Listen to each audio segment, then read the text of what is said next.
بالله من الشيطان الرجيم.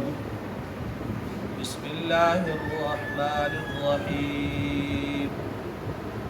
إن الذين هم من خشية ربهم مشفقون. بے شک وہ لوگ جو اپنے رب کی ہیبت سے ڈرتے ہیں. والذین هم بآیات ربهم یؤمنون. اور جو لوگ اپنے رب کی آیتوں پر ایمان رکھتے ہیں. والذین هم بربهم لا یشرکون. اور وہ لوگ جو اپنے رب کے ساتھ شریک نہیں کرتے. والذین یؤتون ما آتوا وقلوبهم وجلة انہم الی ربهم راجعون. اور جو لوگ اللہ کی راہ میں دیتے ہیں جو کچھ دیتے ہیں باوجود دینے کے ان کے دل خوف زدہ ہوتے ہیں اور وہ اپنے رب کے پاس جانے والے ہیں. اولئک یسارعون فی الخیرات وهم لها سابقون. یہ لوگ البتہ جلدی کرنے والے ہیں نیکی کے کاموں میں اور وہ ان کی طرف دوڑ رہے ہیں. ولا نکلف نفسا الا وسعها. اور ہم تو کسی کو اس کی وسعت سے زیادہ کا مکلف نہیں بناتے. ولدینا کتاب ینطق بالحق. اور ہمارے پاس ایک کتاب ہے جو حق کے ساتھ بولتی ہے. وهم لا یظلمون. اور ان پر ظلم نہیں کیا جائے گا. بل قلوبهم فی غمرة من هذا. بلکہ ان لوگوں کے دل فی غمرة من هذا غبار کے اندر ہیں، جہالت میں ہیں اس دین کی طرف سے. وَلَهُمْ أَعْمَالٌ مِّن دُونِ ذَلِكَ هُمْ لَهَا عَامِلُونَ. اور اس کے علاوہ ان لوگوں کے اور بھی برے عمل ہیں جو وہ کرتے ہیں. حَتَّى إِذَا أَخَذْنَا مُتْرَفِيهِمْ بِالْعَذَابِ إِذَا هُمْ يَجْأَرُونَ. یہاں تک کہ جب ہم ان کے خوشحال لوگوں کو عذاب میں پکڑیں گے تو وہ چلا اٹھیں گے. لا تجأروا اليوم. آج کے دن مت چلاؤ. انکم منا لا تنصرون. ہماری طرف سے تمہاری کوئی مدد نہیں کی جائے گی. قد كانت آیاتی تتلی علیکم. ہماری آیتیں تمہارے پاس تم پر پڑھی جاتی تھی. فکنتم علی اعقابکم تنکصون. اور تم الٹے پاؤں بھاگتے تھے. مستکبرین بہ. تکبر کرتے ہوئے. وتہجرون سامرا تہجرون. بیہودہ باتیں کرتے ہوئے. گزشتہ آیات میں اللہ تعالیٰ نے ان لوگوں کا بیان کیا کہ جنہوں نے دین کے اندر تفرقہ بازی ڈالی، جنہوں نے دین کو ٹکڑے ٹکڑے کیا اور جو برائیوں کے اندر بہت زیادہ آگے بڑھے ہوئے تھے. آج کی ان آیات میں اللہ تعالیٰ نے ایمان والوں کی صفات بیان کی ہیں، ایمان والوں کی علامات بیان کی ہیں. پہلی صفت فرمایا ان الذین هم من خشیت ربهم مشفقون. ایمان والے لوگ وہ ہیں جو اپنے رب کی ہیبت سے ڈرتے ہیں. رب کا خوف، رب کا ڈر ہر وقت جس کے دل کے اندر موجود ہو وہ ایمان والا ہے. اور رب کا خوف اور رب کا ڈر ہی ایک ایمان والے کی علامت اور پہچان ہے کہ وہ ہر کام کرنے سے پہلے اس کی نظر، اس کی نگاہ اپنے رب کی طرف جاتی ہے اور رب کے خوف سے وہ گناہوں کو چھوڑ دیتا ہے، وہ گناہوں سے بچتا ہے، وہ برائیوں کا ارتکاب نہیں کرتا، وہ ظلم، وہ زیادتی، وہ ناانصافی سے باز رہتا ہے. اس لیے کہ اس کے دل کے اندر اللہ کا خوف ہے، اللہ کی خشیت ہے، اللہ کی ہیبت ہے. تو یہ ایمان والوں کی علامت ہے کہ کوئی بھی کام کرتے ہوئے وہ اللہ سے ڈرتے ہیں.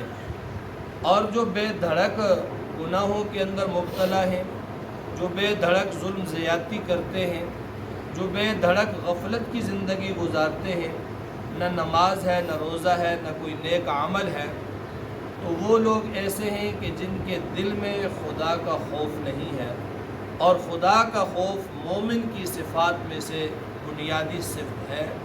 یہی صفت جو ہے وہ انسان کو ایمان پر کاربند رکھتی ہے کہ خوف خدا دل کے اندر ہے، اور وہ ہر قسم کی برائی سے بچتا ہے، وہ ہر قسم کی نافرمانی سے بچتا ہے۔ اور دوسری صفت بیان کی والذین هم بآیات ربهم یؤمنون، ایمان والے لوگ وہ ہیں جو اپنے رب کی آیات پر ایمان لاتے ہیں۔ آیات سے مراد قرآن بھی ہے، آیات سے مراد معجزات بھی ہیں، آیات سے مراد اللہ کے نبی بھی ہیں، اور آیات سے مراد اللہ تعالیٰ کی قدرت کی نشانیاں بھی ہیں۔ وہ لوگ جو اللہ کی قدرت پر، اللہ کی نشانیوں پر ایمان رکھتے ہیں، اور یہ ایمان جو ہے وہ بالغیب ہے، انہوں نے مشاہدہ نہیں کیا، انہوں نے دیکھا نہیں ہے، لیکن بن دیکھے وہ اللہ پر ایمان لانے والے ہیں۔ اور تیسری صفت بیان کی والذین هم بربهم لا یشرکون، ایمان والے اپنے رب کے ساتھ شریک نہیں ٹھہراتے، شرک کا ارتکاب نہیں کرتے، نہ شرک جلی کرتے ہیں، نہ شرک خفی کرتے ہیں، نہ شرک اصغر کرتے ہیں، نہ شرک اکبر کرتے ہیں۔ شرک اکبر، شرک اصغر، شرک جلی، شرک خفی، یہ تمام شرک کی قسمیں ہیں۔ نہ وہ اللہ کی ذات کے ساتھ کسی کو شریک ٹھہراتے ہیں، نہ وہ اللہ کی صفات میں کسی کو شریک ٹھہراتے ہیں، اور نہ ہی وہ ریاکاری بھی شرک ہے، ریاکاری کے قریب آتے ہیں، سمعہ کے قریب آتے ہیں، نہ ہی وہ کوئی ایسا عمل کرتے ہیں جس میں شرک کا شائبہ ہو۔ وہ اللہ وحدہ لا شریک پر بے لوث اور غیر مشروط ایمان لانے والے جو لوگ ہیں وہ ہیں ایمان لانے والے۔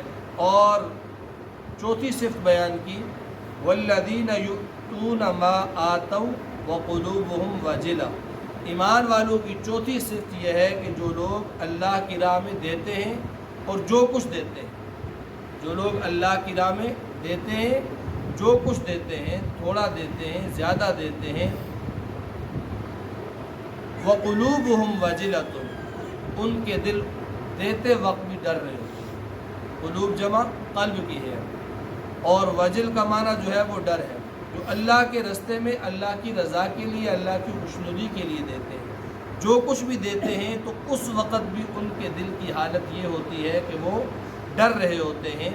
سیدہ عائشہ صدیقہ رضی اللہ تعالیٰ عنہ نے یہ آیت سنی تو نبی علیہ السلام سے فرمانے لگی یا رسول اللہ کہ یہ لوگ جو ڈرنے والے ہیں ان سے مراد کون ہیں؟ کافر لوگ ہیں، برائیاں کرنے والے ہیں، گناہ کرنے والے ہیں؟ حضور نے فرمایا عائشہ اے صدیق کی بیٹی، اس سے مراد وہ لوگ نہیں ہیں، اس سے مراد وہ نیک لوگ ہیں جو اللہ پر ایمان رکھنے والے ہیں، وہ کوئی بھی نیکی کا کام کرتے ہیں، وہ اللہ کے راستے میں خرچ کرتے ہیں، وہ نماز پڑھتے ہیں، وہ زکوٰۃ دیتے ہیں، وہ حج کرتے ہیں، وہ کوئی بھی نیکی کا کام کرتے ہیں تو ان کے دل میں ڈر ہوتا ہے، اللہ ان کے دل میں اللہ کا خوف ہوتا ہے۔ اور ایمان کہتے ہی اسی کو، الایمان بین الرجاء والخوف، ایمان امید اور خوف کی درمیانی کیفیت کا نام ہے۔ نیکی کر کے پھر بھی اللہ سے ڈرنا، اچھائی کر کے اللہ سے ڈرنا، اللہ کے حکم کو پورا کر کے اللہ سے ڈرنا، یہ ایمان کی علامت ہے۔ انبیاء کا یہ طریقہ کار ہے۔ اور نیکی کی قبولیت میں علماء نے لکھا ہے کہ نیکی کر کے بھی اللہ کا خوف دل میں ہو تو یہ ایمان کی علامت ہے۔ تو نیکی کر کے بھی اللہ سے ڈرنا ایمان کی صفت ہے۔ ہم لوگ گناہ کر کے بھی اللہ سے نہیں ڈرتے، ہم لوگ ناانصافی اور ظلم کر کے بھی اللہ سے نہیں ڈرتے، ہمارے دل جو ہے وہ یکسر جو ہے اس چیز سے عاری ہے۔ تو ایمان والوں کی صفت یہ ہے وہ جو دیتے ہیں، جو کچھ دیتے ہیں، وہ قلوبہم وجلہ، ان کے دل ڈر رہے ہوتے ہیں یہ قبول ہوگا یا نہیں ہوگا، اللہ میرا اس عمل کو قبولیت سے نوازیں گے یا نہیں نوازیں گے۔ انہم الی ربہم راجعون، اور ان کو یہ ڈر اس لیے رہے ہوتے ہیں کہ اپنے رب کے پاس لوٹ کے جانا ہے۔ اولئک یسارعون فی الخیرات، فرمایا یہ لوگ البتہ نیکی کے کاموں میں جلدی جلدی کرتے ہیں، وہم لہا سابقون، اور اس کی طرف دوڑ رہے ہوتے ہیں۔ ولا نکلف نفسا الا وسعها، فرمایا کہ کوئی بھی نیکی کا کام، کوئی بھی اچھائی کا کام ایسا نہیں ہے جو انسان کی وسعت سے، طاقت سے باہر کا ہو۔ اللہ نے جتنے احکامات دیے وہ سارے کے سارے انسان کی استطاعت کے مطابق ہیں، انسان کی کوشش سے باہر نہیں ہیں۔ کوئی آدمی یہ نہیں بہانہ کر سکتا کہ میں یہ نہیں کر سکتا ہوں، کیونکہ اللہ نے کوئی بھی عمل انسان کی طاقت سے باہر کا رکھا ہی نہیں۔ وَلَدَيْنَا كِتَابٌ يَنطِقُ بِالْحَقِّ، ہمارے پاس ایک دفتر ہے، نامہ اعمال ہے، اس کے اندر سارے محفوظ ہیں، اور جب یہ گواہی دے گا تو حق کی گواہی دے گا، کوئی ظلم زیادتی ان پر نہیں ہوگی۔ بل قلوبهم فی غمرۃ من ھذا، یہاں سے پھر وہ برے لوگوں کا تذکرہ، ان کے دل جو ہے وہ جہالت کے اندر لپٹے ہوئے ہیں۔ ایک تو وہ یہ شرک بھی کرتے ہیں، وَلَهُمْ أَعْمَالٌ مِّن دُونِ ذَلِكَ هُمْ لَهَا عَامِلُونَ، اس کے علاوہ اور بھی بہت سارے برے کام ہیں وہ کرتے رہتے ہیں۔ حَتَّى إِذَا أَخَذْنَا مُتْرَفِيهِمْ، یہاں تک کہ جب ہم پکڑ لیتے ہیں اپنے عذاب میں ان کے خوشحال لوگوں کو، اِذَا هُمْ يَجْأَرُونَ، پھر وہ چلاتے ہیں کہ یہ میرے ساتھ کیا ہو گیا۔ اللہ فرماتے ہیں لا تجأروا اليوم، اس آزمائش اور عذاب آنے پر چلاؤ مت، انکم منا لا تنصرون، تمہاری کوئی مدد نہیں کی جائے گی۔ قد کانت آیاتی تتلی علیکم، تمہارے پاس میری آیتیں آئیں، تم پر پڑھی جاتی تھی، میرا قرآن تمہیں سمجھایا پڑھایا جاتا تھا، لیکن فکنتم علی اعقابکم تنکصون، تم تو ایڑیوں کے بل بھاگتے تھے، مستکبرین، تکبر کرتے ہوئے، سامرن تہجرون، اور غلط باتیں بیہودہ باتیں کرتے ہوئے تم قرآن کو پس پش ڈال دیتے تھے۔ آج تم جتنا مرضی چلاؤ، تمہارے چلانے کا کوئی فائدہ نہیں ہے۔